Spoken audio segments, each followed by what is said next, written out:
Welcome back to the Flow Sports Fix on this Thursday evening. And Jase the Statman, he's played many a sport throughout his illustrious sporting career. Of course, we know he plays baseball, he's played footy, he's played cricket.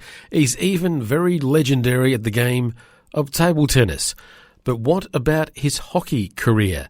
It's a topic that he doesn't quite talk a lot about. Maybe we should ask him. But he's got something to say about this sport that is quite close to his heart. Thanks, Clayton. And one of the shining lights of Australian sport for many years has been our national hockey teams, the Kookaburras for the men and the Hockeyroos for the women. It's been a fairly tumultuous few months for the Hockeyroos, the women's team, and we'll get to that in a moment.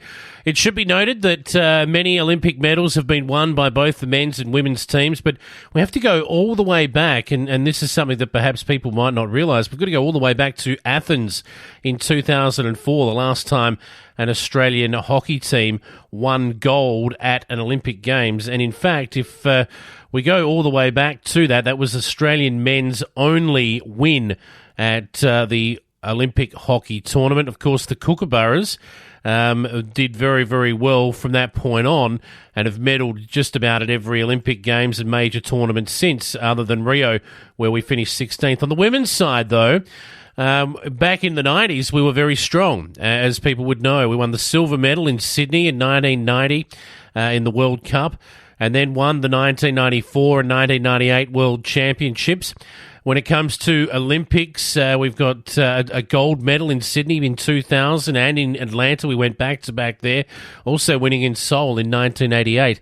But no major medals at the Olympics since Sydney 2000. Fifth in Athens, fifth in Beijing, fifth in London, and a poor sixth in Rio. In other major tournaments of recent times, things such as the Commonwealth Games, we've been okay. We've won 4 gold medals in the history of women's hockey at the Commonwealth Games. Kuala Lumpur back in 1998, we won gold there. Finished third in Manchester. Won in Melbourne back in 2006. In New Delhi, we won the gold medal there, and in Glasgow in 2014. And then were beaten on the Gold Coast in the final to win silver. But away from the most recent set of results from 2018 onwards, where it looked as though Australian women's hockey was on the up, including a silver medal in the Champions Trophy, the silver medal at the Commonwealth Games, as we mentioned earlier, a win in the Oceania Cup in 2017, and then another silver medal in Rockhampton, and a fourth-placed finish in the World Cup for our Hockeyroos girls. Things have turned sour over the last 12 months, so much so that Hockey Australia commissioned a report into the culture of the Australian women's hockey team, and it's found some very distressing stuff. A total of 29 recommendations were interviewed by the review panel, which consisted of Bruce Collins QC, Gabrielle Traynor, and Moya Dodd. And the findings were submitted to the Hockey Australia board following an inquiry process that started back in December 2020. It's led to the head coach of the Hockeyroos being branded as dysfunctional. Their culture in particular has been branded exactly that. And it's led to the head coach, Paul Godoyne, making the shock announcement back on Wednesday to quit the night after Hockey Australia received the results of that independent review. And it hasn't released the full report, but it has released the recommendations, a 10-page document. And I've been having a read through those 29 recommendations, and some of them are quite startling. In particular, and I quote this, the need to ensure an effective leadership model is implemented across all aspects of the high-performance program, including coaching, support staff, and across the playing group.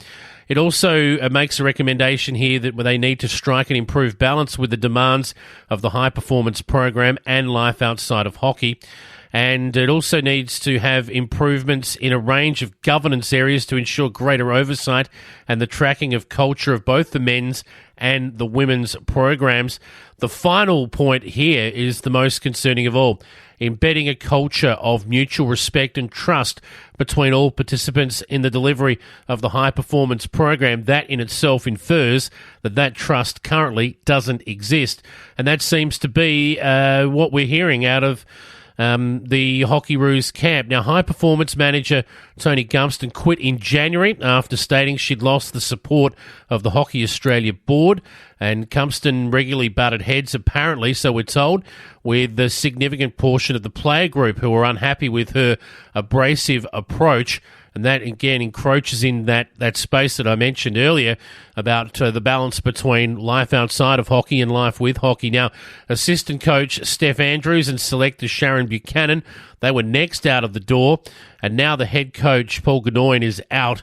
He was appointed in late 2016 and is now out the door just 4 months away from the Hockeyroos heading to Tokyo for the Olympic Games. I'm not sure where this leaves our national program for the girls. Hockey Australia said the independent review had been confronting and distressing. They are the words that it has used. Assistant coach Katie Allen has been appointed interim head coach with Hockey Australia to find a permanent replacement as quickly as it can to lead the team into the Olympics. You can bet your bottom dollar that it won't be an overseas head coach. They'll have to recruit or promote, perhaps, from within Hockey Australia, given that it's very, very problematic to get people in from overseas at the moment, particularly when you're then going to head over for an Olympic campaign. It could be done. There could be some strings pulled, but I think you'll likely see an Australian at the head of the Hockeyroos heading into the Olympic Games. They've got some work to do, Hockey Australia, to sort this out. I'm not sure why they're holding back the actual report, which isn't being made public yet, despite the fact that the 29 recommendations, anyone can check them out via the Hockey Australia website at the moment. It also includes a forward in those recommendations from the chairman of the independent review into the culture and governance of Hockey Australia National Women's High Performance Program. That's Bruce Collins, as I mentioned earlier on. And the start of his forward says the following: "This is a report about the future of the Australian Golden Girls, the Hockeyroos.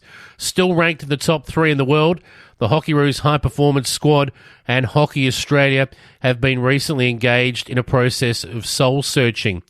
And right there, that says it all. Yes, it is soul searching, but ranked 3rd in the world doesn't necessarily mean a successful program, does it? And that concerns me right off the top, that the person who led the review would be writing such a paragraph at the top of such a damning report. But you can check it out for yourself. And Clayton, hopefully the girls can get it together ahead of Tokyo 2021. And here's hoping they have a successful Olympic campaign on the back of a major culture change. Jase, we certainly hope so. I know this is a sport that is particularly close to your heart, and it's one that I know that you will be following, and I'm certain that you're going to try and get someone on the Sports Fix that you're going to chat to. We want to find out more details about what is really going on with this culture change and what's going on behind this report. There is more to it. We are certain of it.